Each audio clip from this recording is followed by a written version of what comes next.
გამარჯობათ. მოგეთ დღევანდელი თემა ინფორმაციის ნაკადებთან მუშაობა. ესე დავარქვი მე.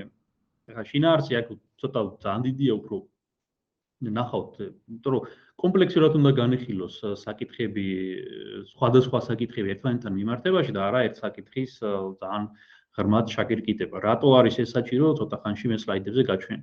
მაგრამ პრობლემა იმაშია, რომ ეს იმდენად დიდი თემაა, რომ პირველი ნაწილი დავარქვი, პირველი ნაწილი გამოვიდა და თუ მე ინტერესი იქნება, გამოყოფ დროს კიდე მეორე ნაწილს და დანარჩენ ნაწილებსაც გავაკეთებთ და გაჩვენებთ. მაგრამ აქვე უნდა ხაზი გაუსვა, ეს არის ერთ-ერთი ნაწილობრივ სუბიექტური სჯელობები აქ, ნაწილობრივ ფაქტებით გამაგრებული ინფორმაცია. ახლა დავიწყოთ აი ესეთი სლაიდიდან. რატოა ბერმუდის სამკუთხედი? მე შეიძლება ლექციებზეც თქვენ მოგიყევით, მაგრამ პირადად მე და კიდე ბევრ ადამიანს არ მოსწონს განათლების სისტემა, რაც ხდება არა მარტო საქართველოში, ანუ საქართველოზე არ არის საუბარი, ზოგადად გლობალურად აი ხედავთ სამკუთხედს დავკვირდით. აი 100%-იანი წვომა გაქვს ნებისმიერ ინფორმაციაზე. აი დღეს ვერ იტყვი რომ აი რაღაც ინფორმაციაზე წვომა შეიძლება, ძალიან საიდუმლო ინფორმაციები თუ არა, გარკვეული სპეცსამსახურებისთვის, მაგრამ აქ ხო საუბარია სწავლის რაღაცის ასათვისებლად ინფორმაციაზე. ან პრობლემა არ არის, რატო ინტერნეტია, ხო და შეხვალ და ისეთი კურსებია და ისეთი ტუტორიალებია, რაც YouTube-ზე გინდა, Udemy-ზე გინდა, მოკლედ ძალიან კარგი ხალხის, კარგი სპეციალისტების და ნებისმიერ ინფორმაციას იპოვეთ. 100%-იანი წვომა. უწინ არ იყო ეს ბიბლიოთეკებში უნდა გენახათ კონკრეტული წიგნი, თუ იყო ის წიგნი, თუ არ იყო და გამოგეწერათ უნდა, ისეთი მომენტი იყო. ნებისმიერ შემთხვევაში დღეს ეს პრობლემა მოგვარებულია, მაგრამ ეს 100%-იანი წვომა ინფორმაციაზე არ ნიშნავს, რომ ჩვენ რასაც წავიკითხავთ, ნახავთ ან გავაკეთებთ, გვესმის. და გააზრება მაგალითად დაახლოებით 10%-მდე დაადის იმ ინფორმაციის. აი სკოლა რო ავიღოთ, აი ტენიდან რაღაცა ძალიან ბევრ საგნებს, ზოგი კარგად, ზოგი საშუალოდ და იქიდან გააზრებული რა პროცენტი იყო. ნუ პლუს მინუს რამდენიმე თავით, ესე რამდენიმე თანრიგით კლებულობს გააზრება იმის, რაც მოვისმინეთ, რაც ვნახეთ. თქვენ თუ გქონიათ ესეთი შემთხვევა, აი მოусმინე მაგალითად გაკვეთილს, თუნდაც პროგრამირებაზე ან სხვა თემაზე, მაგრამ რამდენი დაგჭა თავში?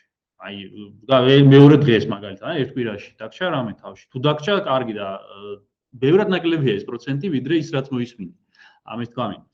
და მესამე შესრულება საქმეზე რომელიც და მეტი გამიკეთეო რომ გეუნება უკვე შევკვეთი, იქ კიდე უფრო ნაკლებ პროცენტია რომ აღმოჩნე რომ ეს კი გავიარე, მაგრამ მაინც არ მესმის ამის კეთება და იმის თქვა არ მინდა რომ რა თქმა უნდა აქსიომაა ეს პროცენტები, არა, მაგრამ იმის თქვა მინდა რომ რამდენიმე თანრიგით კლებულობს ეს გააზრების და შესრულების შესაძლებლობა.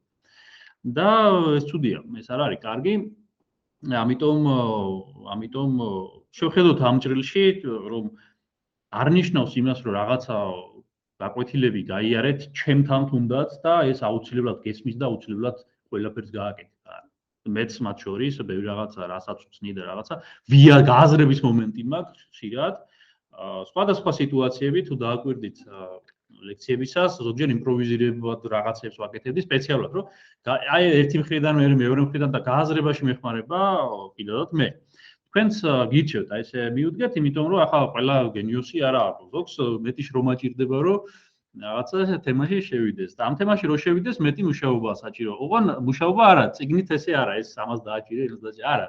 ეს პრობლემებში რა, ესე მოდი გადავწყვიტოთ ეს აი მე აი ამ მხრიდან, მეორე მხრიდან და ასე. ამას გირჩევთ და აი ამის აწევით, ესე იგი ამ პროცენტების აწევით საბოლოო ჯამში თქვენი პროფესიონალიზმიც მოიმატებს. ნუ ბანალური ფრაზაა, მაგრამ ეს ასეა.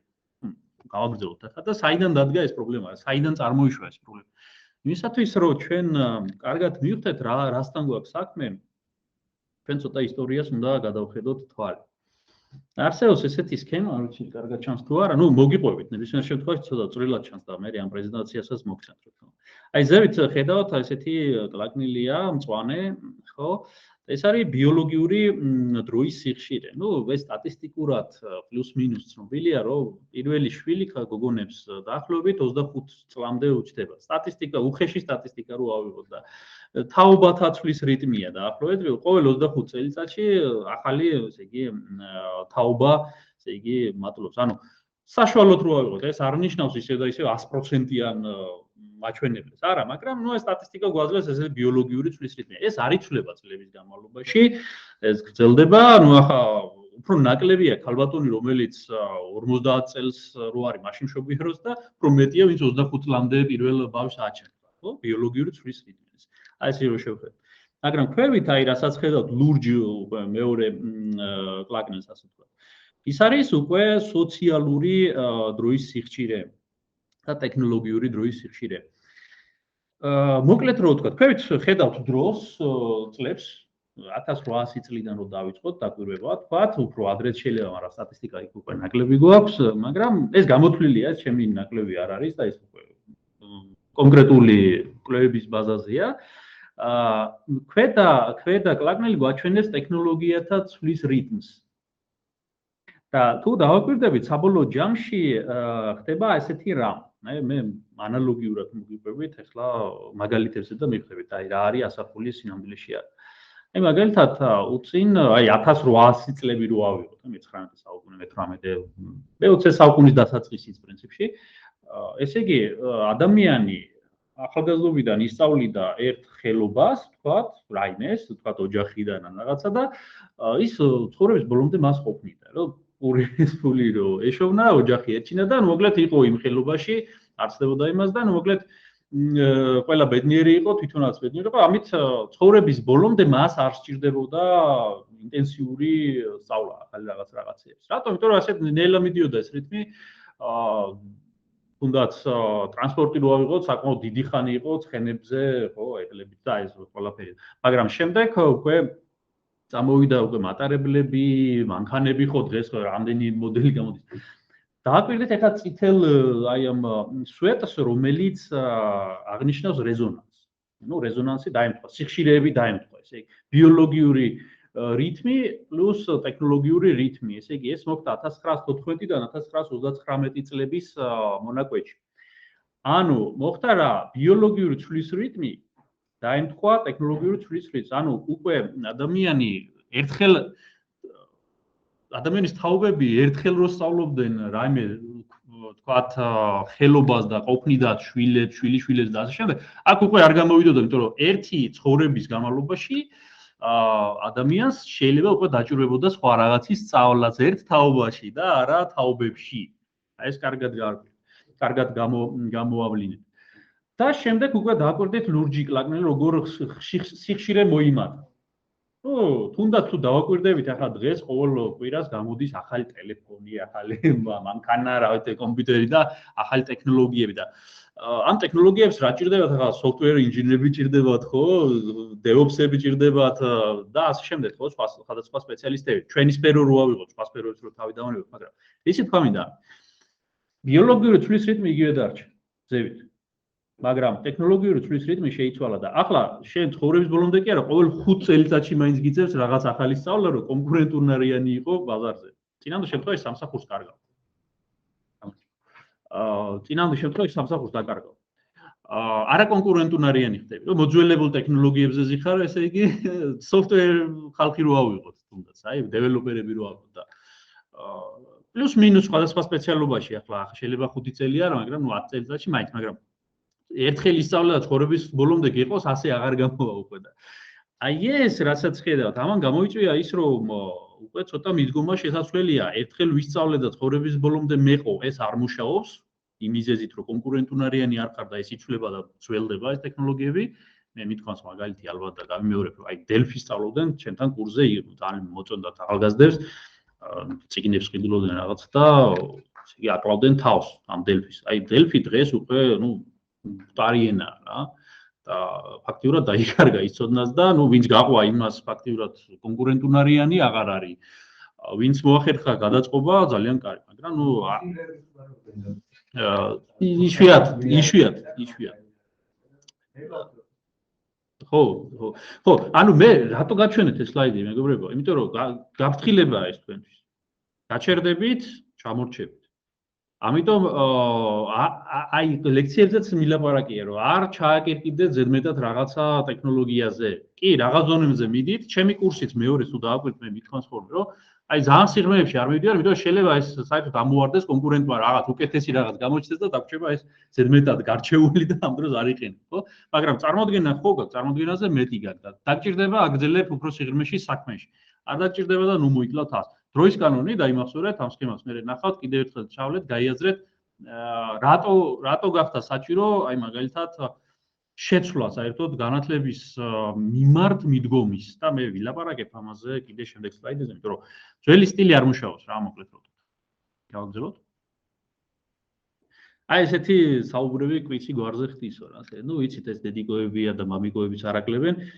ჩემი შვილი იმისთან ნიჭიერია, ამისთან ნიჭიერია და ეს ლაპარაკები ვიცით ყველა, ხო? ყველა ნიჭიერია და მოკლედ გადასარევი ბავშვები ყავს ყველას. ბავშვები როგორც ესეთი გადასარევია ყველა, მაგრამ ამის შესახებ რო ვიმსჯელოთ, ეხლა ისე და ისე აი ნეიროფიზიოლოგიის გადმოსახედიდან როგორ აქ ისე და ისე გარკვეული შრომებზე დაყრდნობით არის ეს, თუმცა არის კიდე ახალი სიახლეები რაღაც. მაგრამ უხეშად რო ვთქვათ, ეხლა ჩვენ ახლა სიღრმეებში ნუძავალთ ისე, უხეშად რო ვთქვათ რა ხდება. აი გრაფიკებს რასაც ხედავთ თქვენ, ხო, არის თქვით სკალა ასაკის. ბავშვის ასაკის, ვთქვათ, 4, 6, 12 და ასე შემდეგ.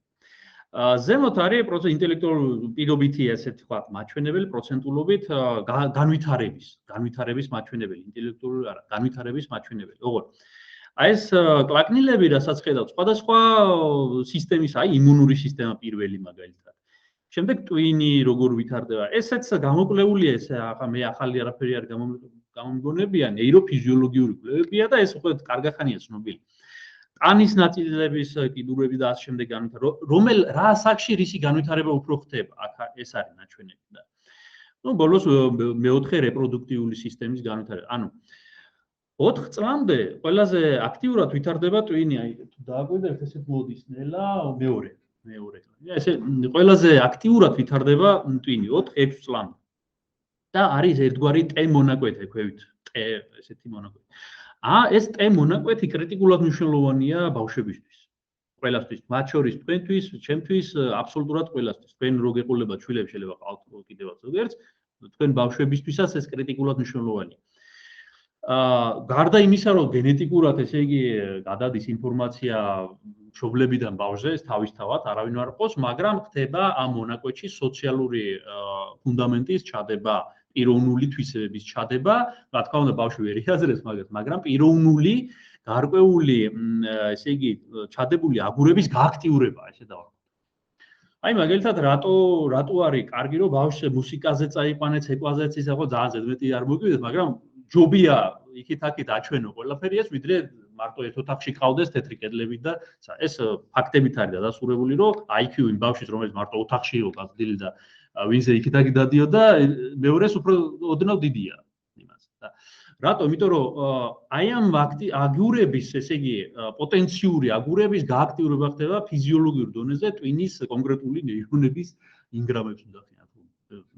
ქართულად არ ვიცი როგორ არის სწორად, მაგრამ ნებისმიერ შემთხვევაში, აი ესე იგი, კონკრეტული ფიზიოლოგიური მაჩვენებლების ბაზაზე.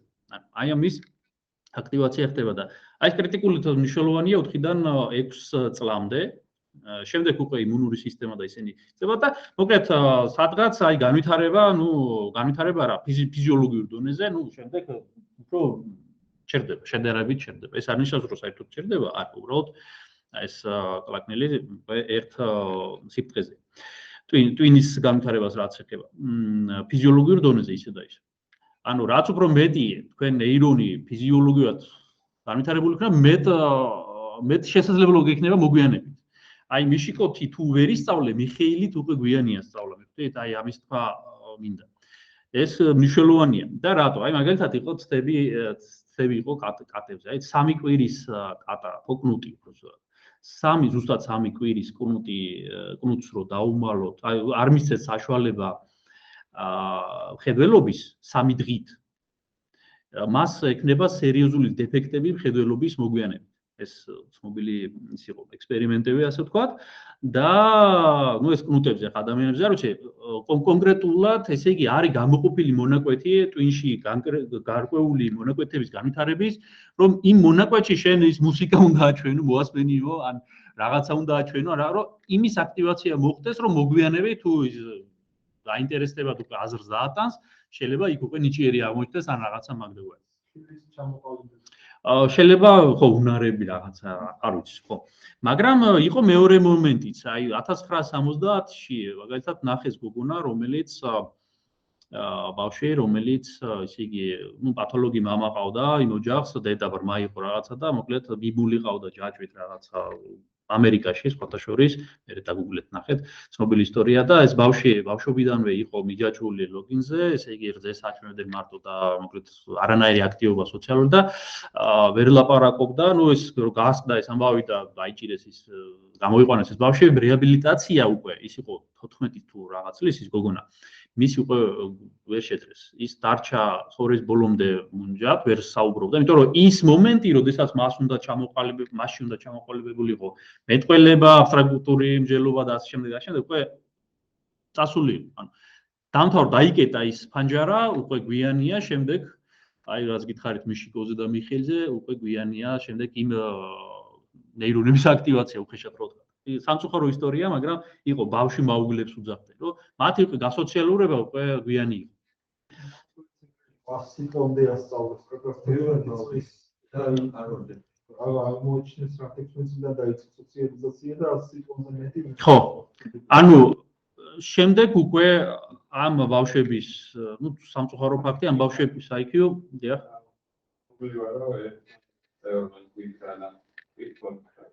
როგორი მე ვერ გავიგონე უბრალოდ. ეს გავიგე. ტყეში, ანუ რომელ წლამდე? ნახევარი ცხოვრება. ნახევარი ცხოვრება როგორ? ნახევარი ცხოვრება ტყეში ცხოვრობდა. არა, მარტო ხო არ იყავ ტყეში მგლებთან და ტურებთანაც. ოჯახი იყოს, მაგრამ ანუ საფრთხიდან რო გადიხარ, ეგრევე წელიანი და მგლების ეშურები. არა, უყურე, მაგაზე არ არის საუბარი, ანუ აქ საუბარია ბავშვები, ვინც მშობლებმა არ გაასოციალურა, თორე ტყეში ცხოვრება, ხო, ანუ რეალურად მიგდებულია, თუნდაც იყო ბავშვები, რომელსაც მშობლები ადამიანები კი არ ყავდა, არამედ ული და მგლები და ის ანუ ამ დონეზე მე მგონი არა, ხო? შენ კი მეგობრობდი იმაზე, მაგ სხვა თემაა, ხო? ნუ ხო, მაგრამ შენ ხო გასწავლეს მეტყველება გარკვეულ მშობლებმა იზრუნეს ამაზე, ამის ткаნა. არა.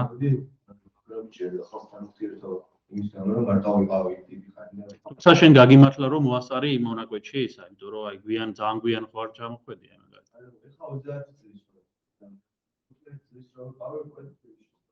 აი შეხედე, ხო 15 წლის, ოკეი, მაგრამ აი შეხედე, თქვათ 14 წლის რო იყო და მეტყველება უკვე არ იცოდე, უკვე პრობლემაა.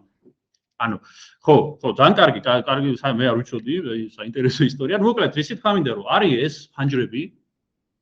ამ ფანჯრებში ესა თუ ის უნდა განავითაროთ. თქვენს მომავალ შვილებსაც ეხება ეს და გაკონტროლეთ ეს. გავაგზავნოთ ახლა შემდეგი მომენტი. ხო, აი ნახევარსფეროები, ნუ ვიცით ახლა ორი ნახევარსფერო ეს მოკლედ ბევრი კვლევებია აქ და ახლა მე ძალიან შორს რო არ წავიდე. მარცხენა ნახევარსფერო, მარჯვენა ნახევარსფერო, ცნობილია, ნუ სხვადასხვა კვლევებით, რომ მარცხენა ნახევარსფერო უფრო ანალიტიკური აზროვნებისკენაა მიდრეკილი, მიმდევრობით არჩევს ამა თუ იმ საკითხს, მეტყველებაზეა პასუხისმგებელი, აბსტრაგირება შეუძლია. ხოლო მარჯვენა ნახევარსფერო ერთბაშად ავიქواس, ამას აგიხსნით, ახლა გაჩვენეთ რას გულისხმობს ეს ყველაფერი, სრულად ერთ კომპლექსურად უყურებს ამა თუ მოვლენას, ნივთს და ასე შემდეგ. და რეალურ გამოსახულებას აისახო. საბოლოო ჯამში ნუ ქვევით ტროლფეისები, მაგრამ ხუმრობისკენ მიდრეკილი მარცხენა ნახევარსფეროა უფრო.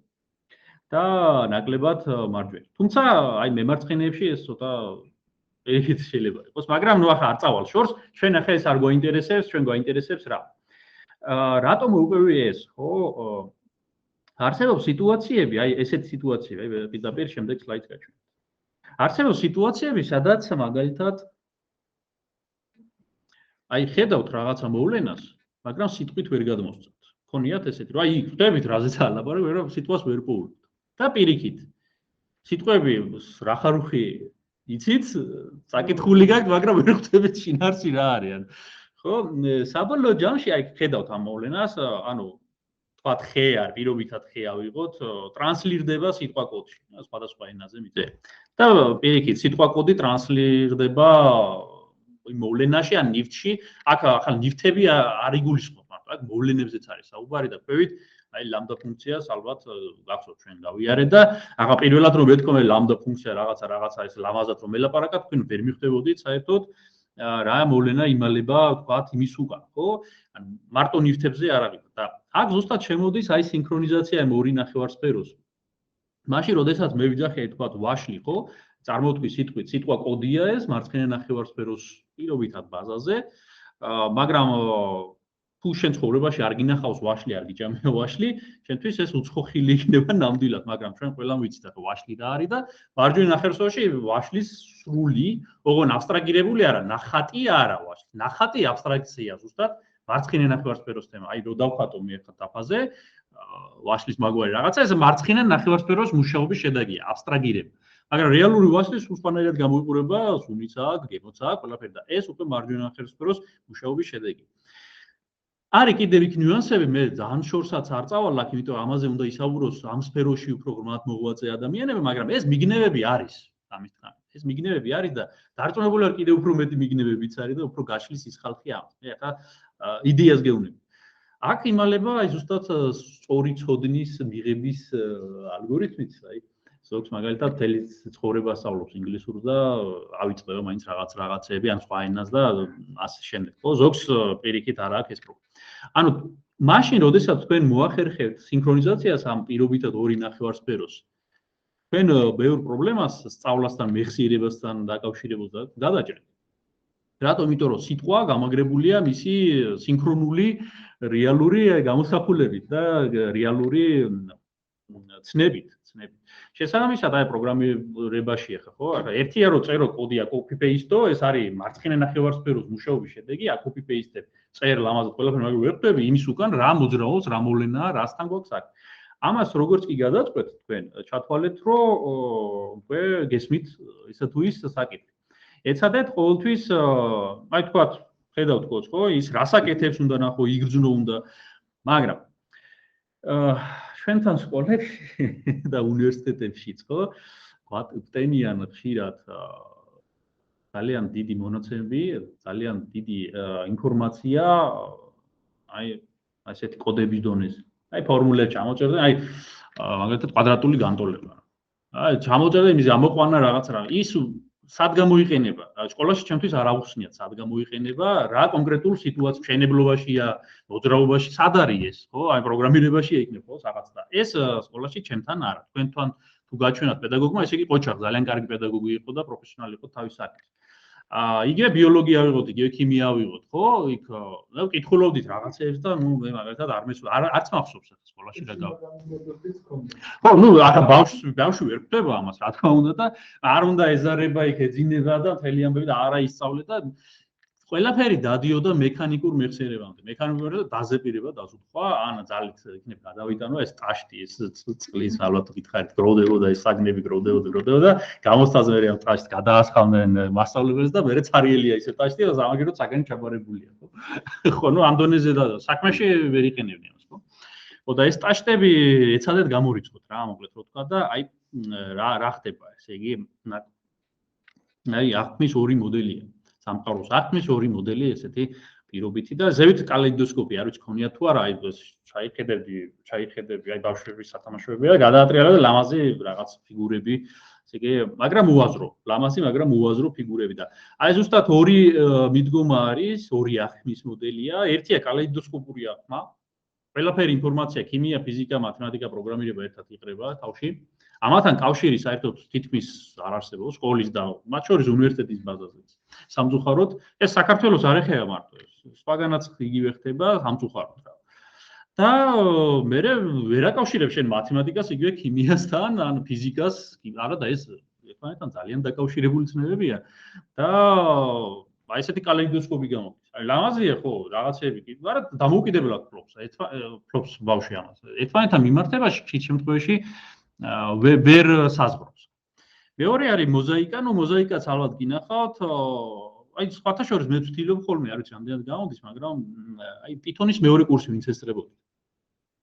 იქ თუ დააკვირდით, მე გითხარით კიდევაც, რომ აი ბაზები გავიარეთ, იქ OOP გავიარეთ, რაღაცები გავიარეთ, ხო? ხო და მე ერთმანეთთან მიმართებაში ვნახეთ ეს. ახლა ბაზების კურსი ცალკე იმხელა თემაა. შეგვიძლია აი მაკოსთვის მეთქვა და MySQL-ის კურსი ცალკე 16 ლექცია. მე Python-ი ცალკე ტიტული Python-ი ცალკე გაგვიარა, მაგრამ თქვენ ერთმანეთ ამათთან კავშირს შეიძლება ვერ დაგენახთ. შეიძლება დამოუკიდებლად გენახათ მე, მაგრამ დროს დაგარგავდით ნებისმიერ შემთხვევაში და თითქოს ხო იცი ცალ-ცალკე, მაგრამ ერთმანეთთან როგორ მუშაობს ეს? აი Flask-ი ბაზა და ის რო გავაკეთეთ ბოლოს, ხო? ო, წარმოადგენა ხო შეგექნათ. აი Linux-ი სად არის ეს? რა ხილია, ხო? რატო ხდება ეს? ხო და ეცადეთ აი ესე ცოდნა მიიღოთ ერთმანეთთან მიმართებაში სადაც არის. მერე სიღრმეებიც ახლა შეიძლება სამსახურში დაგჭირდეს ბაზა დეიტაბეისების, ხო? იქ ახლა ნიუანსები ბევრია და ვერ ვიტყვი რომ ბაზა რამბილად ბოლომდე გავარჩიეთ თქვენთან, იგივე Flask-იც არ გამიჩნევია ბოლომდე, მაგრამ წარმოდგენა გაქვთ, როგორ ერთმანეთში რატო ჭირდებათ, ესეც ვიცით, ხო? და შემდეგ უკვე შემდეგი ეტაპები მოდის, მაგრამ ნებისმიერ შემთხვევაში თქვენ როდესაც აი ტრენინგებზე მიდიხართ, რაღაცა მიდიხართ, ხო? აი რაღაც ტუტორიალებზე მიდიხართ, იქ თუ გატენიან ცალ-ცალკე ამოგლეჯილად კონტექსტიდან ინფორმაციას, დაიხურეთ 5 თავზე წადით რა. იმიტომ რომ ტყუილად ინაგვიანებს twins ერთმანეთთან კავშირს ვერ დაინახავთ, შეიძლება აღმოჩნდეს მყარი ცოდნა. უბრალოდ იცი, ხო? აი ბევრს ვიცნობ ადამიანს, ყველაფერი იციან, მაგრამ პრაქტიკაში ცხოვრებისეულად უჭირთ გამოყენება. ეს ყველას არ ეხება რა თქმა უნდა, მაგრამ ნებისმიერ შემთხვევაში მივხვდით, რაზეც არის მე მგონი საუბარი, ხო?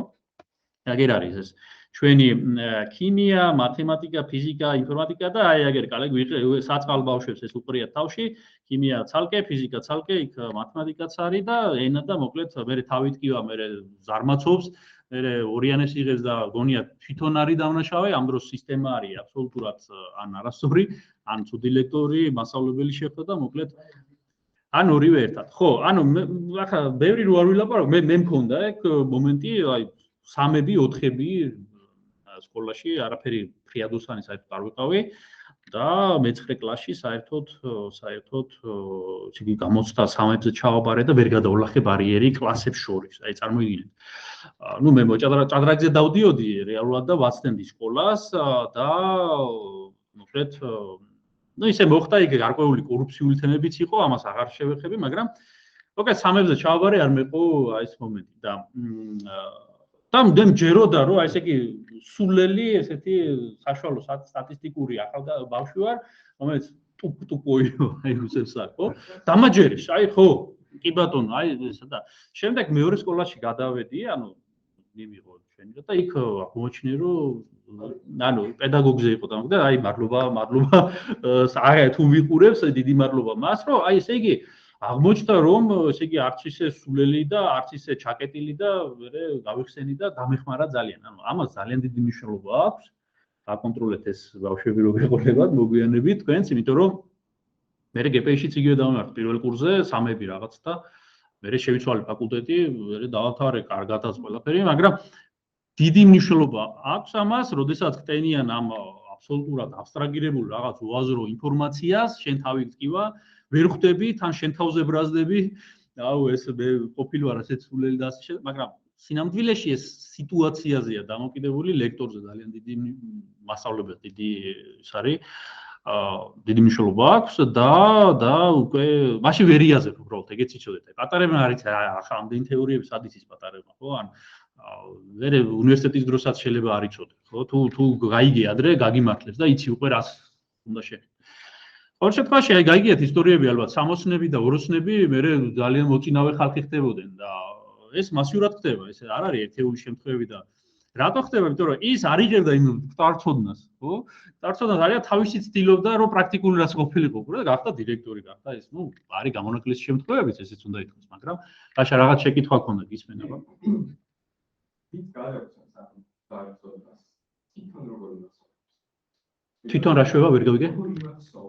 ანუ ეს ხო არ არის მარტივი ეს რასაც გვენცნით ამ ინფორმაციის გადაცემა ერთ-ორჯერ ამ შემთხვევაში გამზადეთ კიდე ხომ მაგრამ სვები როიტები რაღაც საერთაშორისო თითქოს როგორ აქვს ამ ზოლია ხო შინაგანი мотиваცია იყო რა ხო მე ახლა ყველას მაგივრად ვერ გეტყვი რა მოძრავებთ მაგრამ მე დაკვირვებული ვიყავი ესეთ რამეს რომ აი პირდაპირ ესე იგი იჯდა გარკვეული პიროვნებები ზეპირად ესე კითხულობდა მეორე უყურებდა და წერდა რასაც იმაშებოდა აბსოლუტურად უგულოდ ამას ეს ხვალისთვის მოვაზადეთ ეს ხვალის აბსოლუტურად აბსტრაგირებული იყო ცოცხალი ლექციისგან არანაირი მსჯელობა რა მოძრაობდა, ვერ გეტყვი, შეიძლება სხვა გამოსავალი არ ქონდა და ამიტომ მოვიდა ამ სფეროში. ანუ არ უყვარდა ეს საერთოდ ლექტორობა, მენტორობა, რა ვიცი როგორც არის.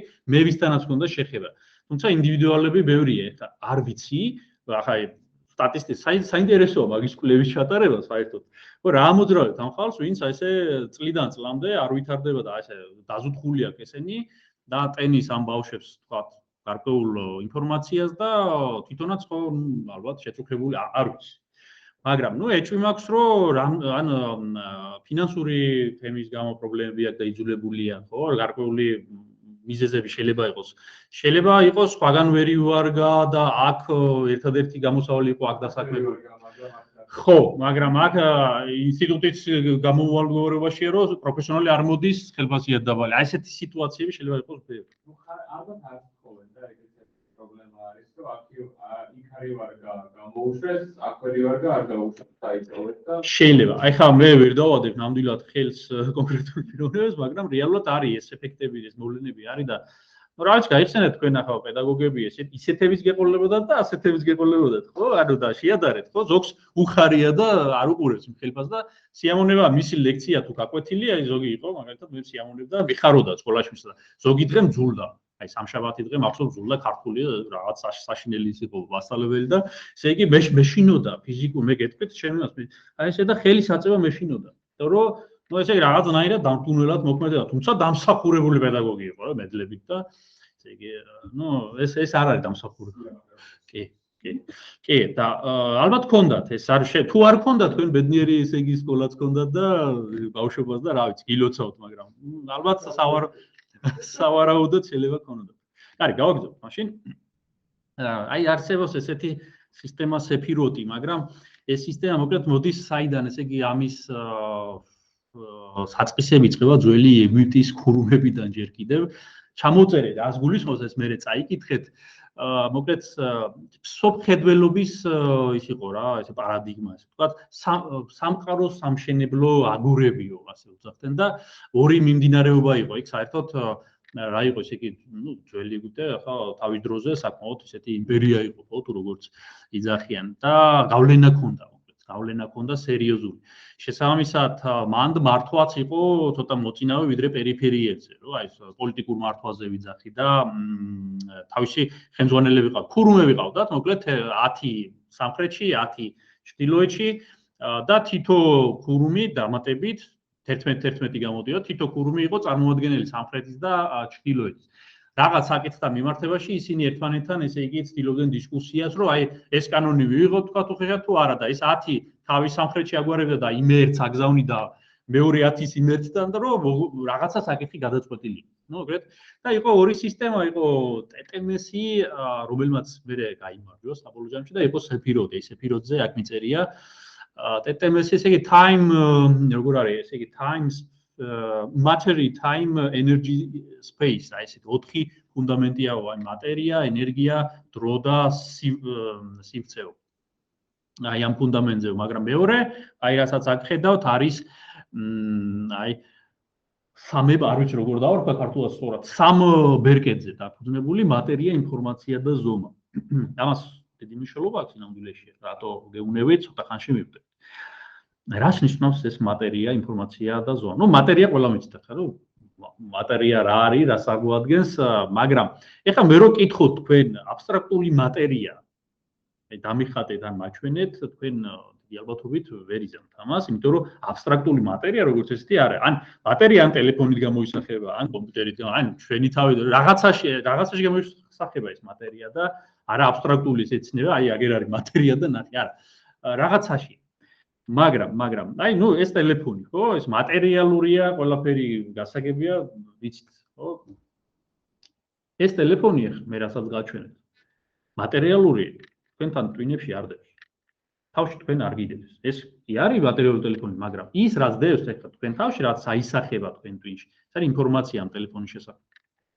ამ მატერიის შესახებ, კონკრეტულად სხვაც რო ავიღოთ. ანუ თქვენ გაქვთ ახლა ინფორმაცია ჩემ შესახებ, მათ შორის მე თქვენ შესახებ, ტელეფონის შესახებ და ასე შემდეგ. ანუ ეს ინფორმაციის წერტილი ზუსტად ამას აღნიშნავს, იმიტომ რომ ის ფიზიკურად ახლა ტვინში ხო არ გვიზის ესე. მაგრამ ის რომ ეს ტელეფონია და არა კომპიუტერი თქვათ ლეპტოპი ხო ან მაგალითად პროექტორი ამას განსაზღვრავს კონკრეტული ქიმიური, ფიზიკური, მათემატიკური ფორმულები ხო გეომეტრიული ხო ეს იქ სხვა მოლეკულარული წყობა, ატომური წყობა, აქ სხვა არის, აქ მეტი რაღაც ნივთიერება, იქ სულ სხვა ნივთიერება და შემდეგ ანუ ზომა, პირობითი ზომა, რომელიც ჩათვალეთ როგორც სხვადასხვა, აი ქიმია, ფიზიკა, მათემატიკა ამ ფორმულების ეტუბლია, რომელიც გვაძლევს იმას, რომ ეს მატერია ამ ინფორმაციის სახით აი ესე გამოიყურება და ამ შიგთავსის ფლობელია. აი ის პროექტორი გამოიყურება ისე და იმ შიგთავსის ფლობელია. შესაბამისად, ნებისმიერი ცნება თქვენ შეგიძლიათ ამ სამ სვეტზე დაფუძნებით გამოიყენოთ, სწორად განსაზღვროთ. აი მაგალითად, რაღაცა მოვლენა რო ხდება, ხო? მოხდა აი მარტო ნივთებზე არ იგულისხმება. მოხდა რაღაც მოვლენა, ხო, სოციალური მოვლენა.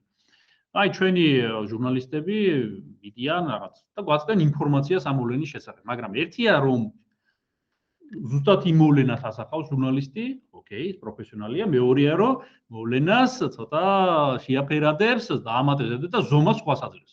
შემდეგ იწყება უკვე კონფლიქტები. ანუ ეს თუ ერთმანეთთან დასინქრონებული არ არის, უკვე იწყება ილუზიებში ხარ. რაღაცა გეჩვენება და აი გონია რომ იქ რაღაცა უნდა მოხდეს და ამ დროს მიდიხარ იქ და არაფერი არ ხდება. ხო, ანუ თუნდაც აი სოციალური რყევები რო ვნახოთ ჩვენთან რაც ხდება. ამიტომ ნებისმიერი აი ცოდნაც რო აიღოთ, ხო? თუ თქვენ გაქვთ ინფორმაცია და ზომა, ანუ როგორ მართოთ ეს ინფორმაცია, საბოლოო ჯამში შეგიძლიათ ის მატერიალიზება, ანუ ახლა მე არ ვიძახებ ფოკუსების ჩატარებას, არა, მაგრამ ის მატერიის სახით შეგიძლიათ ასახოთ, ბიზნესი იქნება, თქვათ, მატერიალიზება გავუკეთოთ, თქვენი საქმე იქნება, ლექცია იქნება თუ ფიზიკურად ნივთი შეიძლება ჩამოასხა გააკეთო, ხო? აი როგორც მძერწავები და ისინი აკეთებენ, ხო, რაღაცებს, ხო? ჯერ საიდან ფიქრობენ მერე იაზრებენ რა უნდა იყოს, რა არ უნდა იყოს, რამდენი უნდა იყოს და მერე იწყება ამის მხატვრებიც მაგალითად ავიღოთ და ასე. შესაბამისად, ეს შეიძლება თქვენ დაგეხმაროთ, ნუ ცოტა ფილოსოფიური ცნებაც არის, მაგრამ ნუ უხეშად რა ვთქვა, დაგეხმარება თქვენ ბევრი რაღაცა შინაარსობრივად მიხვდეთ სამყაროში. მაშინ, როდესაც ხედავ ერთს და ინფორმაცია მოდის ერთი, მაგრამ პიროვნება, რომელიც ამას ყვება ზომას ადრეს არასწორს, იქ უკვე იწყება კონფლიქტები. ან პირიქით ზომა და ინფორმაცია იცი და მატერიალურად რაღაცა ვერ არის. ანუ შეიძლება დრო ჭირდება იმ მატერიას ასახვისთვის. მატერია აქ არ აიღოთ ისევ და ისევ ნივთად არ აღიქვათ. არა, მატერიალიზება ჩათვალეთ რაღაც ცნების, რაღაც მოვლენის, რაღაც აქტიობის. ეს დაიმახსოვრეთ, სინამდვილე შეიძლება ეს ყველაზე მნიშვნელოვანი სლაიდია აქ რაც მაქვს მე, იმიტომ რომ ფუნდამენტია ეს. მეორესაც ცოტა ვილაპარაკე, აი TTM-ს ვახსენე, მაგალითად matter, energy, time, space. იქ ცოტა სხვა ფილოსოფიური მიდგომა, მატერია, ენერგიაო, დრო და სივრცეო, მაგრამ ნუ იქ არის ერთი მომენტი. აქ არ არის დროის ცნება, შეხედეთ, დრო საერთოდ ამოღებულია, არც space-იც არ არის, ან სივრცეც არ არის. დრო აბსტრაქტული მოვლენაა, ცოტა ამაზე შეიძლება მსჯელობა, მთელი დისკუსიები მიდის, თქვენც იფიქრეთ, როგორც გითხარით, ეს არ არის აქსიომები, თქვენ საფიქრად გაძლევთ ამ.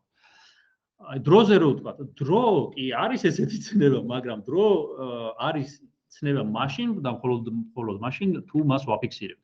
რა ყველა ადამიანი მოაშოროთ პლანეტიდან, დროს ვინ დაფიქსირებს, ხო? ჩვენ პირობითად ამ პლანეტაზე ერთი დროა, ხა. ცოტა დიდ პლანეტებზე და მასზე რო ავიღოთ, იქ დრო ნელდებაო, ხო? მთელი თეორიებია ამაზე და ეინშტაინი მაგაზე საუბრობდა, მაგრამ ის ვიღაცა აფიქსირებს მაგას. ანუ რაღაც ეტალონი უნდა კონდეს, აი ჩვენთან ზით დაიწყოს, ხო? ამაზე ამოვიდა, წავიდა და იქიდან დაიწყეს გათვლა. აი რაღაცის, ანუ ფუნდამენტი ის არ გამოდის, ის შემდეგ დაშენებაა ფუნდამენტზე.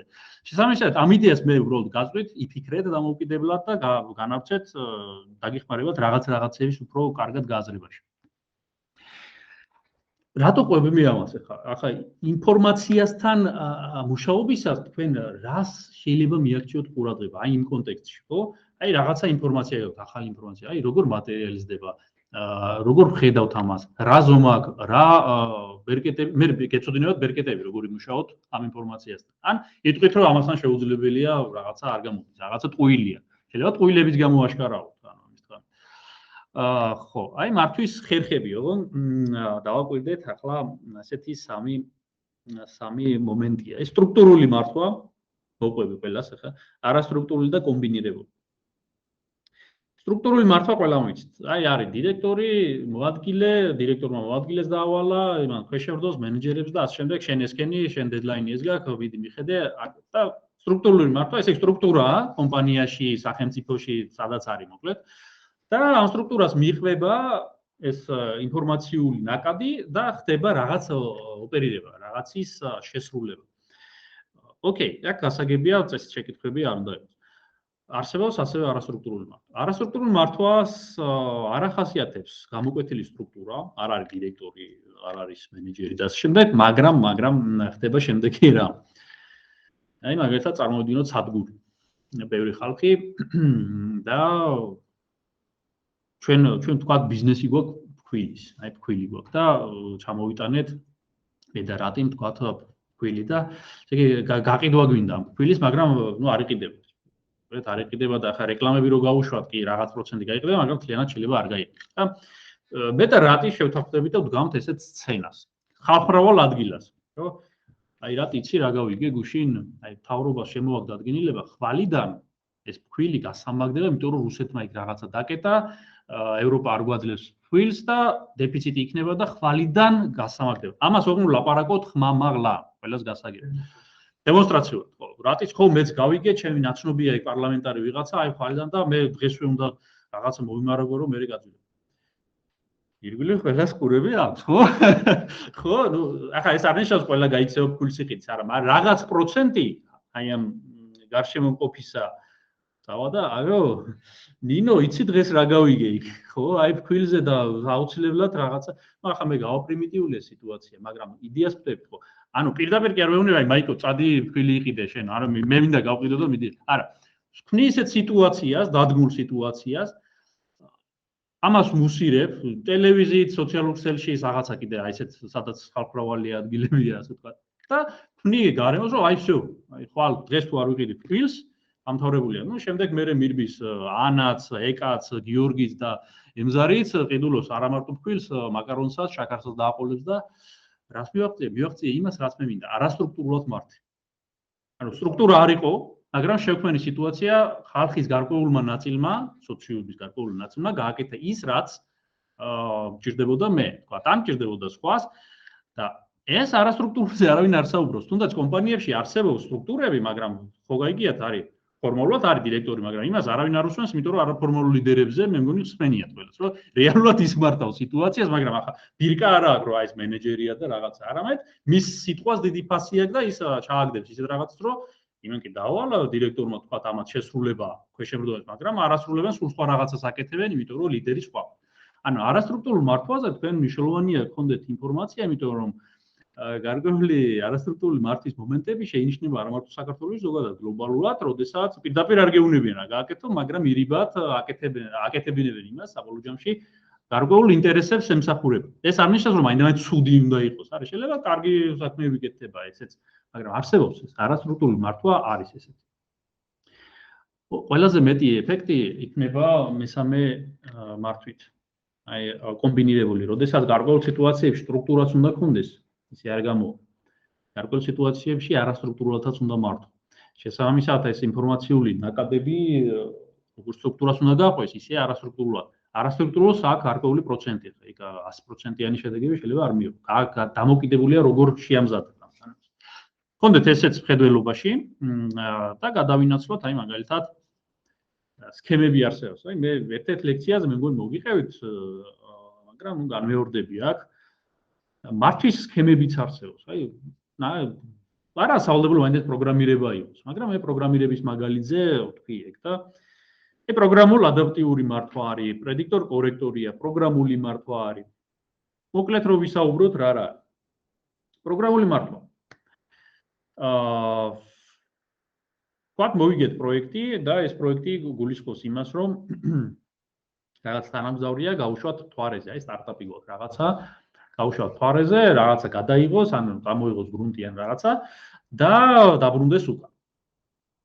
პროგრამული მართვით ჩვენ რას ვიზამთრით? პროგრამული მართვით ამ ჩვენს თანამგზავრში გავწერდით წინასწარ რომელიღაც ენაზე, C-ზე, Java-ზე, თქვათ, Python-ზე, ნუ Python-ს დონით რატომაც არის, ხო? გავწერდით როგორ უნდა იმოქმედოს ამ თანაგზავნა, როდესაც გაფრინდება დედამიწიდან, ჩავა მთვარეზე, დაждდება იქ და ამას ხარ. ესა პროგრამული წინასწარ ვეცადეთ ყველა სიტუაციის დაპროგრამებას და ავწერეთ ეს კონკრეტული კოდების სახით. მაგრამ პრობლემა, აქ პრობლემა მდგომარეობს იმაში, რომ ის რაც არ არის გაწერილი ამ კოდში და თუ მოხდა ამ გზავრობისას აი იმ ფაქტორის ზეგავლენა ჩვენს აპარატზე, მან ვერ ამოიცნო ეს, არ იცის როგორ იმოქმედოს ამ ფაქტორის წინააღმდეგ. ფაქტურად კარგავთ ამ აპარატს, ხო, ანუ აი მეტეორი წამოვიდა და დაეჯახა მაინდა-მაინც აი ამას და ამან არ იცოდა როგორ ემოქმედა ამ შემთხვევაში. პროგრამულ მართვას აქ ეს მინუს წინასწარ ყველაფერს ვერ გაწერ. ეს არ ეხება მარტო საფრენ აპარატებს, ეს ეხება თქვენს ბიზნესებსაც, თუ მუშაობთ სადმე და ანუ ჰუმანიტარულ თემებსაც, იმიტომ რომ წინასწარ ბიზნესში შენ ვერ განსაზღვრავ მომავალ წელს აბსოლუტურად რა იქნება ამა და ამ დღეს, ამა და ამ საათს. იმიტომ რომ ხდება მოულოდნელობები, ხო, ცხოვრებაა და ასე. მაგრამ ну კარგი, პროგრამული მართვა გასაგებია, ესე იგი ცოტა ესეთი ის აქვს, ბრაკი მომენტები აქვს. არსებობს პროგრამული ადაპტიური მართვა, ხო, ადაპტაციის მომენტი. ადაპტაცია რას ნიშნავს? მიფრინავს ეს ჩვენი თანამგზავრი, გამოვიდა დაეჯახა პატარა ქვა მეტეორის როგორც არის. ცოტა შეატრიალა ეს ჩვენი ტრაექტორია, მაგრამ ადაპტაციური ალგორითმებს აქვს უნარი ის რაც მოხდა და რაც არ მაქვს ბაზაში, იმის მიმართ გამოიმუშაოს რაღაც პასუხი. ადაპტაცია მოახდინოს, აი სიტყვა ადაპტაციიდან, რომ აი რაღაცა, აი ჩვენს ადაპტაციის რეჟიმში ვართ. მოხდა 2019-ში კორონა, მანამდე არ ვიცოდით აი ესეთი მასშტაბის პანდემიასთან როგორ გვებრძოლა, ახლა რაღაცები უკვე ვიცით. ну აცრა იქ პირბადე რაღაცას ადაპტაციას ნელ-ნელა გავდივარ. პასუხცემთ უკვე იმ გამოწვევას, დიდ გამოწვევას. ну რამდენად წარმატებულად ის პასაკითხია, მაგრამ რაღაცა პასუხი უკვე არის, მაგრამ 2019-ში ჩვენ არ ვიცოდით გლობალურად როგორ გვეპასუხა, იმიტომ ამდენი სიკვდილიანობა ესე გავრცელდა და ასე, იმიტომ რომ არ ვიცოდი, აქამდე არ ყოფილა ამ მასშტაბის თემა. შესაბამისად ადაპტაციურ ალგორითმებს აქვს ამის უნარი, რომ პასუხი გასცეს მას, რაც აქამდე არ იცოდა, მაგრამ ისწავლოს და მიხედოს მოგვიანებით ასე იგი, ну, უპასუხოს, ასე თქვა, სისტემას, მაგრამ ну, აქაზე ერთი პრობლემა. ეს ადაპტაცია საჭიროებს დროს. როდესაც მოხდა რაღაც პრობლემა, იმ პრობლემიდან იწყება ათვლა.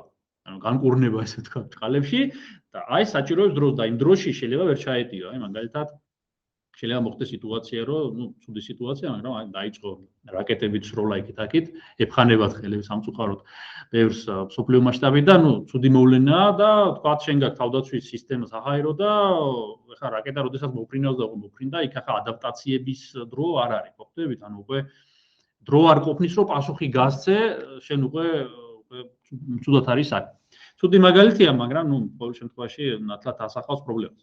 შეიძლება დრო არ ქონდეს. შეიძლება ქონდეს. და ესეც აქ პრობლემაა, მოკლედ, რა ვქნათ. ამიტომ შემოდის მესამე predictor corrector, სიტყვა prediction, ანუ წინასწარ მეტყველება, ესე თქვა, წინასწარ განსაზღვრა და correctory correction. ანუ წინასწარ ხდება გარკვეული ალბათობით ჩვენი სისტემის მხრიდან მომავლის ალბათობების გათვლა. ეს არ ხდება, რომ 100%-ით ვიცით ყველაფერი რაც მოხდება, მაგრამ გეტყვით მარტივ მაგალითს. აი მაგალითად ესეთ სიტუაცია.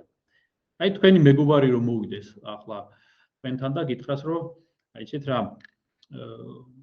აი დაგასაქმებთ ხა ძალიან მაგარი კომპანია, ჩინური კომპანია, დაგასაქმებთ ხელფასი ძალიან დიდი, ოღონ ერთ კვირაში დაგასაქმებ და ჩინურია საჭირო. ჩინური უნდა იცოდე. და თქვენი მეგობარი ну ახლა ადაპტაციური ალგორითმით რაც არ უნდა იმოქმედოდა პროგრამული და ადაპტაციური თქვენ ვერ მოასწრებთ ერთ კვირაში თუ გენიოსი არ ხართ ჩინურის სწავლას, ხო, იმ დონეზე რომ იმუშაოთ. შესაბამისად აქ არ ყოფნით პერიოდი, მაგრამ აი მესამე სქემის მიხედვით თქვენ თუ ბავშვობაში ჩინურს გადიოდით თქვა, რატომ ვსწავლოთ ინგლისურსაც, მუსიკასაც, რაღაცასაც, შეიძლება მომავალში რაღაც ალბათობით სადღაც ეს გამოგადგეს. ეხლა თავი კი არ უნდა დააკლა იქ ზოგმა მშობელმა იცის გაფანატება, ეგ არ არის. მაგრამ ხო სწავლობდით რაღაცა და აი ენების შემთხვევაში ეს კარგად ჩანს. ეხლა შენ თუ წინასწარ რაღაცას ემზადებოდი, ხო, რაღაც ბაზა უკვე გააქვს. ალბათობას ზრდი predictor corrector-ის დროს, რომ შენი პასუხი უფრო მეტი წარმატებული იქნება, მართლა უკეთესი იქნება მოულოდნელ გამოწვევას. ეს არ ნიშნავს, რომ უეჭველი მოვა ის მეგობარი და დაგასაქმებს ჩინურ. შეიძლება საერთოდ არ მოვიდეს, მაგრამ ალბათობას წარმატების ზრდი და რაც უფრო ფართოა ეს სხვადასხვა სფეროების ისა გააზრება, ხო, მით უფრო მეტია ალბათობა, ოღონ მანდაც თავისი ლიმიტები აქვს მაინც. პრედიტორ კორექტორი უფრო უკეთეს მართვის იმას გაძლევთ სქემას, ვიდრე აი ეს პირველი ორი, იმიტომ რომ ემატება წინასწარ პირობითი განსაზღვრა. შეიძლება მოხდეს, შეიძლება არ მოხდეს, მაგრამ თუ მოხდა, რაღაც ალბათობით უფრო წინ ხარ ვიდრე ადაპტაცია და შეიძლება დროც გიყოც იქ კარგად, იმიტომ რომ წინასწარ მზად ხარ. თუმცა პრედიქტორ კორექტორი შეიცავს როგორც პროგრამულსაც, ისე ადაპტაციურ სქემებსაც, ამის მოიცავს, ის არანაცვლებს მას, ეს უნდა გესმოდეთ. ამიტომ ხო, სამივე. ნუ ჯერჯერობით ეს სქემა არის ყველაზე პოპულარული რა, ყველაზე ეფექტური ვიდრე პირველი მეორე. თუმცა გარკვეულ სიტუაციებში შეიძლება პროგრამულ ადაპტიურიც საკმარისი იყოს და პროგრამულიც საკმარისი იყოს. ამოცანას გააჩნი. პროგრამული ადაპტირებული მათ შორის ვარიაციები ბევრია. ხო, მათ შორის ესეც კი ვარიაციები ბევრია. გავაგრძელოთ ახლა და შევხედოთ ამ ჭრილში ყველაფერს. ისე და ისე, აი დაკვირდით, აი მწვანე მართკუთხედი. ობიექტის მართვის სისტემა არის ესეთი ცნება, ეს არის მართვის თეორიიდან, კლასიკური დახურული სისტემების თეორიიდან, ასე ვთქვათ, და ის ვინც მართავს მოკლედ, ის არის სუბიექტი. შეიძლება ისწავლოთ კიდევაც უნივერსიტეტებში, არ ვიცი, ეს უნივერსიტეტის მასალა. შეიძლება არა, თუ არა და აგერ არის. მას რასაც მართავთ, არის მართვის ობიექტი. აი, ავტომობილები ყველას ყავთ ალბათ, ყოველ შემთხვევაში ვიცით, ბრძოლი გამოდის მართვის სუბიექტი, ობიექტი რასაც მართავთ, ავტომობილი გამოდის, ხო, უხეშად რო ვთქვათ. და ამათ შორის აი ისაც ხედავთ პირდაპირი კავშირი. პირდაპირი კავშირი ახლა თუ ბრძოლზეა მაინდამაინც საუბარი, პირდაპირი კავშირი რა საჭე, პედლებს ვაჭერთ, სიჩქარეების გადამთვლელი კოლოფი და ასე შემდეგ, ხო, აი დუბლერები და რაღაცები. ახლაც რომ ვზივართ მე მართვის სუბიექტი, ნუ პირობითად გამოდივარ მე, თქვათ, მივყავს ლექცია, ობიექტი გამოდის თვითონ სიტუაცია, თქვენ ამ შემთხვევაში არა, თქვენ სისტემაში შედგეთ. ხო, ანუ თვითონ აი ლექციაზეა ლაპარაკი, ამ შემთხვევაში მასტერ კლასზეა ლაპარაკი. და არის უკავშირიც. ხვდებით, მნიშვნელოვანი უკავშირი, რაც გვაქვს, აი, როდესაც ვასწავლი ახლა ონლაინ არა, მაგრამ აი ონლაინ რატომ მომწონს ლექციები, იმიტომ რომ უკავშირი არ ჩანს და სახეებზე ვატყობ, ვინ როგორ მიდის, ანუ ვინ როგორ ასწრებს, როგორ მიხვდა. გამოცდილებით იძენ ხოლმე, აი, როდესაც ასწავლი, ხვდები ხოლმე, ვის როგორ ესმის, როგორ მოყვება. შესაბამისად, უკავშირი ძალიან მნიშვნელოვანი ცნება, აი, წარმოვიდგინოთ, ავტომობილის მართავთ და ვერ ხედავთ. საგმინის. ეგ მართავთ, მაგრამ ბრმა ხართ, თქვა თუ ვენც დაგიფაროთ, უკავშირი არ გაქვთ. კარგ ადგილას წავა ავტომობილი, თუდად დამთავრდება ეს ამბავი. იგივე ეხება ბიზნესს, იგივე ეხება სწავლას, იგივე ეხება დანარჩენ ყველა კომპონენტს, ეს გაშალეთ. ანუ, როდესაც შეიძლება შენ იყო ობიექტი მართვის, ვიღაცა მართავდეს, აი, თუდად არ აღიქვათ მართვა. ანუ, აქ არ არის საუბარი ცუდზე და კარგზე არა. უბრალოდ შეიძლება შენ მართავდნენ და გასწორებდნენ, ხო? როგორც ქვეშევრდომი, შეიძლება მენეჯერი გმართავს. შენ აძლევ უკავშირს, თუ არ აძლევ უკავშირს, ესე იგი ცუდი მენეჯმენტი მიდის და სადღაც გადავიჩეხებით, იმიტომ რომ უკავშირი რატოა კარგი? მიმდინარე სიტუაციას ხვდებით, სად ვართ. კარგ ადგილას ვართ, როგორც ბიზნესი, კოტრდებით თუ რა ხდება? ხო, წინა. კი. და ეს ყველაფერი ახლა ჰაერში არ ხდება. აბსტრაგირებული სადღაც კოლბაში არ ხდება, ეს ხდება სადღაც კონკრეტულ გარემოში. ახლა ლექცია მიდის აი ამ სივრცეში. ეს სივრცე სად არის? თბილისშია, ხო? კონკრეტულ სისტემაში, კონკრეტულ სახელმწიფოში და ასე შემდეგ. ამიტომ ეს აბსტრაგირებული, ეს რეალური, კონკრეტული, ესე იგი, სისტემაა, ასე ვთქვათ. და გარემოც ახდენს ზეგავლენას. აი მაგალითად დღეს გარემო მოახდინა ზეგავლენა ზოგიერთ თქვენთაგანზე, საცობებმა მათ შორის ჩემზეც ცოტა დავაგვიანე. ხო? გარემო მოახდინა, თუმცა ჩვენი რა იყო გათვლილი, აი ეს სუბიექტი, ობიექტს წაიყვანდა ლექციას და ეს იდეალური სიტუაცია, მაგრამ ეს მოხდა აი თბილისში და თბილისში საცობები ნორმად იქცა და ამიტომ მოახდინა გავლენა ჩემზე, სუბიექტზე ამ შემთხვევაში. აი ამ ჭრილიდან თუ შეხედავთ თქვენ მომავალში სხვადასხვა ინფორმაციასთან მუშაობას, თქვენ კიდევ უფრო ბევრი რაღაცა ცნობილი გახდება და როგორც ჩემი მეგობარი იძახის გაიასნდებაო ესე იგი ერთხელ ისეთი რაღაცები თქვენ რომ გამეცინა. აი წარმოიდგინეო მიშო, აი ეს ამდენი საიდუმლოა სამყაროშიო რაღაც და აი რომ მოვკვდებითო და რომ მივალთო და ნუ კარგი მოვკვდები გადაიტანო და რომ ელოდები რომ აი ხა მიხვალ და გაიასნდებაო რა იქ აი მაგალითად დინოზავრები რა მოკლა იქ კენედი ნამდვილად და რაღაცებს რომ ელოდები და ამ დროს იქ გიხურავენ კარს და არა აი ამან ისე დამრდგუნა ფილოსოფიურმა რემარკამ, რომ აი წარმოვიდგინეთ, ტოები და იმის იმედი მაინც აქვს, რომ რაღაცებს გაარკვევ და ხო, ნუ მოკლედ ამ ჭრილში თუ შეხედავთ, უფრო მივხვდებით კიდე ბევრ რამეს და ახლა ცოტა ავწიოთ. ხა, აქ ხედავთ ესეთი ნუ აი საზოგადოება ავიღოთ. ჩვენ ყველა საზოგადოების წევრები ვართ. ზემოქმედება კონკრეტულ პიროვნებაზე უკავშირს ხედავთ. მერձეზე ინტელექტზე ცოტა ხანში ვისაუბრებ. სამყაროში ხდება და არის გავლენა. როგორც პირდაპირ კავშირზე ზემოქმედებაზე, ისე პიროვნებაზე, ისე საზოგადოებაზე. კიდევ შემდეგია ესეთი სლაიდი. ეს სახელმწიფო ზემოქმედება საზოგადოებაზე, კანონებით, სხვადასხვა მოქმედებით, ხო, საზოგადოება. უკავშირი მე გვაძლევს შედეგებს ეკონომიკურის და კარგად იქცევა არეულობა, ხო, ეს უკავშირია საბოლოო ჯამში თუ რაც ხდება. და აქ მივდივართ კიდევ ერთ მნიშვნელოვან საფიქრ თემაზე. ინტელექტის პირობით დონეებზე, აი ესეც სკალა რო ავიღოთ ესეთი და ესე იგი პირველ ქვედა დონეზე, ესე იგი სინამდვილეში ახლა ინტელექტის იმიტაცია შეიძლება ქვაზე და აგურზეც. მერე თუ გვექნება დრო, დღეს არა ვიყო რაღაც იმიტაციურ მოდელს ავაგებ, სადაც აღმოაჩენთ, რომ ქვას და აგურს შეუძლია ინტელექტუალური მოქმედებები ჭყალებში. წარმოვიდგინეთ ესეთი რაღაც. რომ ალგორითმი იქნება, მკაცრი ალგორითმი იქნება მოქმედებების და გამოდის, რომ ქვას და აგურის ჭკვიანია, რა თქმა უნდა, ჭყალებში, მაგრამ ისეთ ილუზია იქნება, რომ თითქოს ხო, აი რაღაც. აი გეომასალა პირველ დონეზე რო ავიღოთ, აი ეს ქვები, კლდეები და რაღაცეები, გარკვეულწილად ჭყალებში ინტელექტს ფლობენ. ნუ აი საუკუნეები რო ანათოს მზეეთი და იგივე ქვას ვთქვათ ან რაღაცა, საბოლოო ჯამში ის გროვდება, გასკდება და ეს გამოდის რესპონსი, პასუხი. პასუხი request-ზე, ესე თქვა, უხეშად რო ვთქვა, ხო? ხოთა ნუ გამოდი, უპასუხა, ხო, რა ინტელექტუალურია? ჭყალებში რა თქმა უნდა, მაგრამ არის ეს მომენტი, დაიმახსოვრეთ ეს მომენტი, ახლა გადავდივართ შემდეგ დონეზე. სცენარები უფრო განვითარებულია ახლა ქვებზე და იმაზე, ხო? სცენარები ჩვენ ვიცით, სცენარები ახლა მზეს მიაფიცხავ, ვიატრიალებს, ხო? ზოგს ლაპარაკიც მოწონს იებს მაგალითად გაიგიათ ალბათ. ხო, რო ელაპარაკებს სცენარებს, უფრო რაღაც, ანუ რესპონს პასუხია, რაღაც ინტელექტს ავლენს.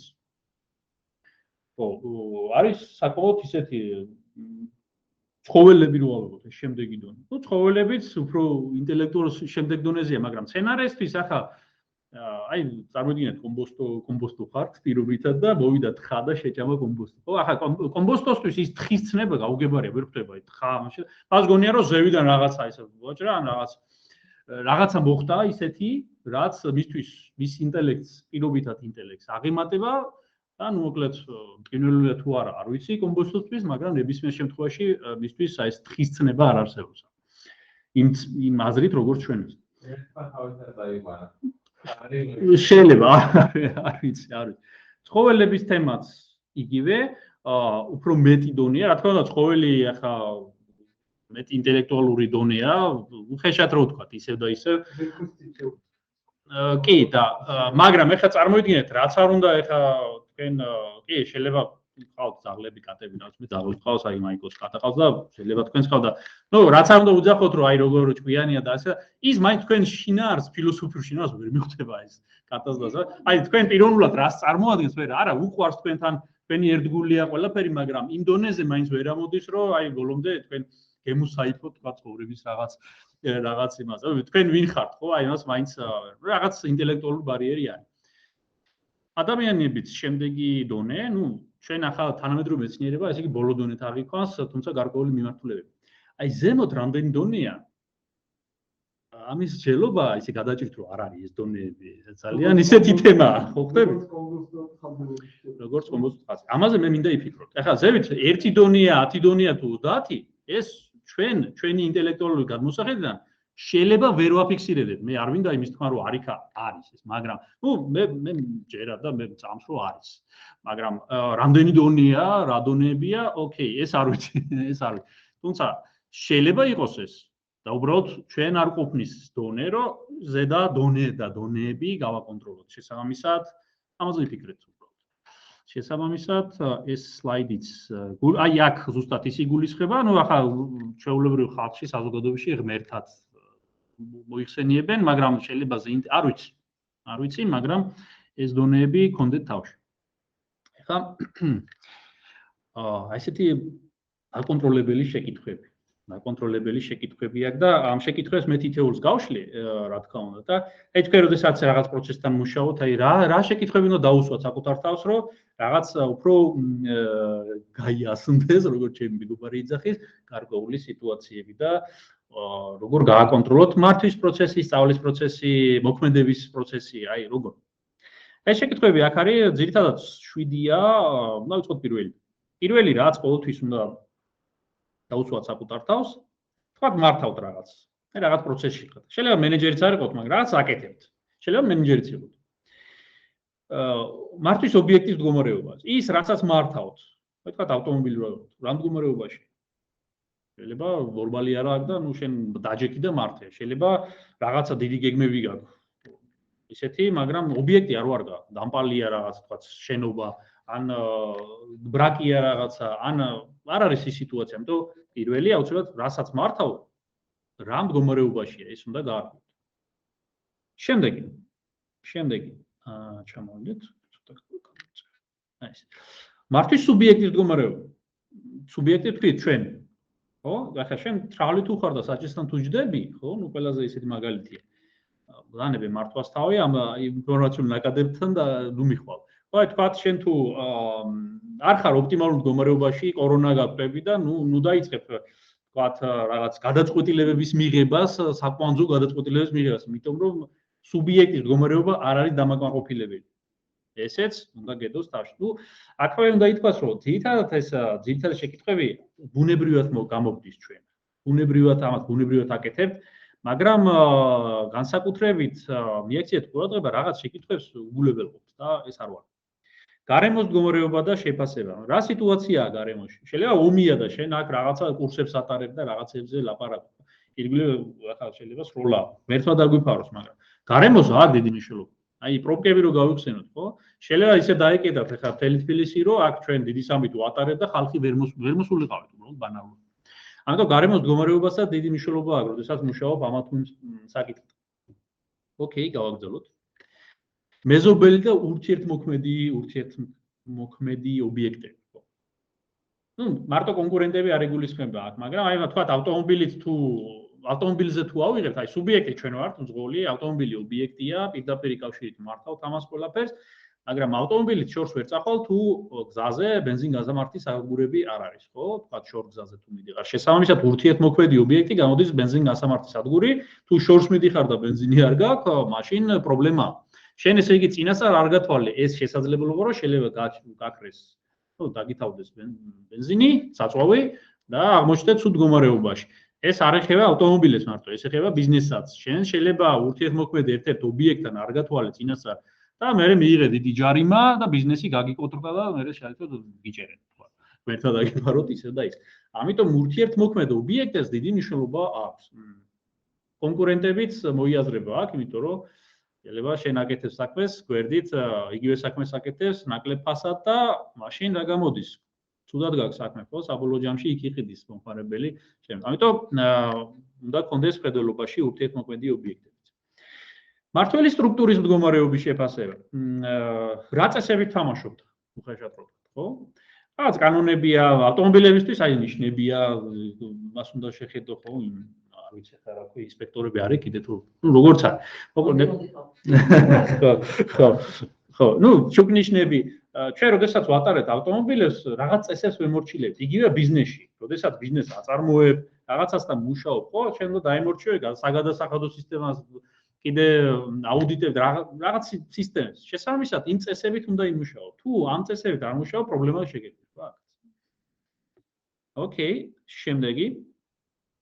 შემდეგი მართვის იერარქიულად უფრო მაღალ დონეზე არსებული სტრუქტურების მითითებები და შეზღუდვები. ნუ აქ საუბარია სახელმწიფო და კანონების დონეზე, უფრო მაღალი დონე. ანუ ის კი არა რომ მიმდინარე გზებზე რა წესები გქონდა, არამედ უფრო მაღალ დონეზე. სახელმწიფო შეიძლება შენ აწარმოებ თქვათ რაღაც უხეშად რო ვთქვათ, რაღაც ლიმონადს და სახელმწიფომ გამოაქვეყნა დადგენილება დღეიდან იგრძელება ლიმონადების გაყიდვა. ნუ ასეთი აბსურდული რამ, მაგრამ ნუ რა გამოდის, ჩაგეშალა ყველა მთელი შენი ბიზნესი, შეიძლება დიდი თანხები ჩადევი ამაში და გამოდის პრობლემა. ამიტომ ეს ინფორმაციული ნაკადიც უნდა აკონტროლო. ამას თუ არ აკონტროლებ, შენ იდეალურად აწყობ წინამორბედს ყველას, ეს ინფორმაციული ნაკადი უბრალოდ გაჩედას ბანკროტი გამოხდა. ხო. ნახოთ ახლა აი ესეთი სქემაც. შეხედეთ ობიექტის მართვის მდგრადობა. პრინციპში ცოტა დავქშა და ბოლო სლაიდით და მდგრადობა დიდი მნიშვნელობა აქვს. მოკლედ არის ორი ტიპის მდგრადობა რა. შეიძლება დაკარგო მართვა. მოულოდნელი ხასიათის ან თანდათანო. თანდათანოვე ნელ-ნელა თვეთაში იკარგება, კადრების გადინება ხდება, თქვა ბიზნესზე რო ავიღოთ და შემდეგ იშლება რა კომპანია. მოულოდნელი რაღაცა ავარია მოხდა, უბედურება მოხდა რაღაცა და დაკარგა. ნებისმიერ შემთხვევაში მიზეზები რა შეიძლება იყოს? შეიძლება იყოს ობიექტი, გაცდა ეს ობიექტი გაფუჭდა და ახალია გასაკეთებელი. გარემო, ომი დაიწყო, ერთად დაგვიფაროს კანონები, აი ესეც ესნაკადის და მართვის სუბიექტი შეიძლება, სუბიექტია მთრალი, ანუ არის კიდე და ან გარდაიცვალა ბანალურად. შესაბამისად, აი ეს ნაკადებით, აი ესეთ სქემით, ყოველთვის გქონდეთ თავში და საბოლოო ჯამში აქ მივდივართ ესეთ საინტერესო პირობით, რა თქმა უნდა, ჭყალებში პირობით ადამიანის ფსიქოტიპების ცნებასთან, რა მოკლედ. ეხლა ფსიქოლოგიაში მე ძალიან ღრმად არ წავალ, იმიტომ რომ ფსიქოლოგია ძალიან დიდი და საინტერესო მეცნიერებაა და იქ ბევრი ნიუანსია, საინტერესო და კარგი. მაგრამ შეგიძლიათ ამით იხელმძღვანელოთ, ახლა თუ ღრმად არ გინდათ იქ ჩასვლა. ესე იგი 4 ტიპის ფსიქოტიპი, უხეშად რო ვთქვათ, 4 ტიპის ფსიქოტიპი შეიძლება გამოგვიყვანოს. პირველი ტიპის ფსიქოტიპი არის ცხოველური ფსიქოტიპი, რომელიც ინსტინქტებით მოქმედებს. აი ხა ჩემი თხოვნაა რომ უბრალოდ გაიხსენეთ ადამიანები, რომლებიც ამ ფსიქოტიპებს აკმაყოფილებენ თქვენს გარემოცვაში. ესე იგი, ცხოველური ფსიქოტიპი არის დავლევ, შევჭამ, რასაც მინდა იმას ვიზამ, მინდა ვიყვირებ, მინდა ვიღრიალებ და ცხოველივით იქცევა, არანაირი განსხვავება არ არის, უბრალოდ ცერემონიად ასე, რასაც მინდა იმას ვაკეთებ. არანაირი კონტროლის გარეშე ცხოველური ფსიქოტიპი ადამიანებს ალბათ იცნობთ ირგვლივ ყავს. სამწუხაროდ. მეორე ბიოზომი. ბიოზომი ადამიანები, რომლებიც 9-ზე ავდექი, წავედი სამსახურში, გავაკეთე 6-ზე მოვედი, დავლიე ლუდი, ტელევიზორს უყურე, დავწექი მეორე დღეს 9-ზე ავდექი და ასე შემდეგ. ბიოზომი, რომელიც აბსოლუტურად ავტომატიზებულ რეჟიმში მუშაობს და სამწუხაროდ ჩვენ საზოგადოებაში ესეთი პიროვნებებიც არ არის, ბიოზომბებიც არის. შემდეგი დემონურ ფსიქოტიპს გამოყოფენ. დემონური ფსიქოტიპი არის ცოტა უფრო მაღლა, ის ინტელექტუალურად ჭკვიანია. და მართავს ცხოველურს და ბიოზომს. ამათ ზემდგომი, მაგრამ არის ერთი გამონაკლისი. ის დემონური ფსიქოტიპი თქვის, რომ ის არის წვერვალი და იმის იქით მას არ მოეთხოვება, ამიტომ თუ თქვა ბიზნესში, აი თქვა რაღაცა ისა გვაქვს, ხო? შემიძლია ვიშოვო ფული, ოღონ ვიცი რომ ამ ბიზნესის წარმოებიდან ამ ფულის შოვნით ბუნება განადგურდება, ეგ ვიღაცები, ოჯახები გაკოტრდებიან და მოკლედ შიმშილით გარდაიცვალებიან და რაღაცა. მაგრამ მე მაინც ვაკეთებ, იმიტომ რომ ჩემი ის არის, ჩემი შემოსავალია და ფულს შევულობ და ასე შემდეგ. აი შესაბამისად დემონურ ფსიქოტიპს გონია რომ ის არის მეფე ყველაფრის. პასუხი არ მოეთხოვება, ან საერთოდ ან ნაკლებად და მართავს პირველ ფსიქოტიპს ინსტინქტების და იმათ ჩვევების დონეზე. მეორე ჩვევებია, პირველი ინსტინქტები. ინსტინქტებს აძლევს ესა სმა, ყვირილი, რეალი რაღაცები, ხო, ესეთ ინსტინქტური გამოხატულებები, დიახ. და მოკლედ აი დემონურ ფსიქოტიპს არ აქვს გონია რომ ის ყველაფერს თვითონ მას იზამს. თუმცა არის მეოთხე ფსიქოტიპი, დემონურ ფსიქოტიპები ნაკლებია, მაგრამ არის სამწუხაროდ და მართავს ამ მასას. ჩაკეთ, ვინც არის. ყველაზე ვერ ითქვი, არის ადამიანური ფსიქოტიპიც, ადამიანურ ფსიქოტიპად რა შეიძლება ითქვას. შენ კი იცი რომ რაღაცას იშოვი ფულს და ბევრს, მაგრამ რაღაც მომენტში შენ ინტუიციური განჭროდა და სიბრძნეს რასაც უძახიან, იმიტომ რომ აი ესეთ შეკითხვა თქვენ. იცნობ თუ არა ხალხს, რომელიც ძალიან ჭკვიანია, მაგრამ ბრძენი არ არის, იდიოტია. აი ცხოვრების სულ სიბრძნეზეა ლაპარაკი. აი ჭკვიანია, ის იცის, მენეჯმენტი იცის, რაღაცა ლაპარაკი იცის, მაგრამ ბრძენი არ არის რა.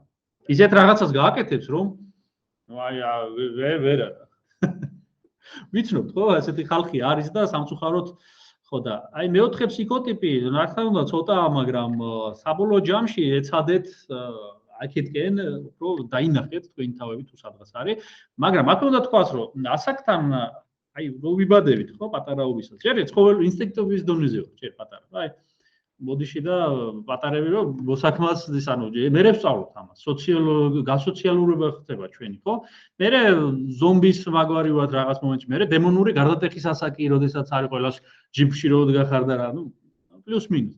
შემდეგ უკვე ასაკთან შედარებით ადამიანი ბრძენდება, ნუ ყველას არის ყველა სამწუხაროდ ის როგორც გვაჩვენა პრაქტიკა, მაგრამ ეს შეიძლება ცხოვრების განმავლობაში ეს ფსიქოტიპები შეგეცვალოთ, ამიტომ აკონტროლეთ ეს, აკონტროლეთ ირგვლივ.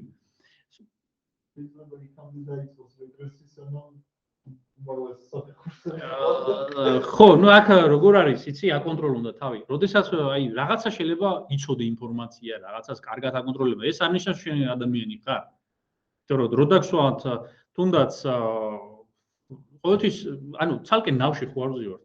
ვზივართ ყველა ერთად, ერთ დედამიწაზე რაღაცა, ხო, ანუ ისე უნდა ავაწყოთ, რომ ნულოვანი ის არ იყოს, აი თამაშთა თეორიაში არის ნულოვანი თამაშის ცნება.